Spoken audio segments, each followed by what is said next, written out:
Ayun, wala na naman tayo sa politika. Kanina yung mga post ko, pagbati kay future mayor, kay future mayor natin. Binati natin na happy birthday. Batiin ko lang ulit, happy birthday. Ayun naman, ano tayo, reaction lang tayo, mabilisan lang. Diyan sa PSP. Hindi ko alam kung ano nangyari kay Pibus. Kumbaga, bakit na-delete yung video? Siguro maaaring ito, analysis ko lang bilang simpleng mamamayan. Dahil ako isa akong battle MC, rap fan. Fan po ako, hindi po ako battle MC. Hindi naman tayo bumabattle di ba? Pero dahil nga sa tagal na ng flip top sa bansa at gano'n na pumutok to sa bansa at gano'n na nakilala ang battle rap.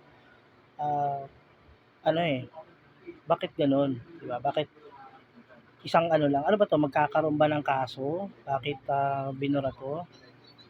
Di ba? Kung siguro, dapat nung una pa lang, bago ang laban, dapat na-filter out na to. Di ba? Bakit nung kailangan pa lumabas ito, saka pala i-delete? Wala na tumatak na sa mga tao yung wala ng paninindigan. Kasi sa flip top, marami nang nasabi doon na maaaring siguro pwede maging panlaban bilang kaso. Dahil nga it is a battle rap. Hindi siya hindi siya kinundina o ginamit na para ebidensya, para gawing kaso. Kahit nung kay Sinyo, naging lang yun, hindi naman nagkademanda, magkakademandahan pa lang, di ba? Pero bakit ganun? Tingnan mo, kahit si Enigma, hindi naman binura yung video. Bakit ganun? Ano nangyayari, PSP? Sana yung admin ng PSP pag-aralan yung maigi, di ba? Yun lang naman yung magiging reaction ko diyan. Sana manindigan mismo yung mga admin niyan.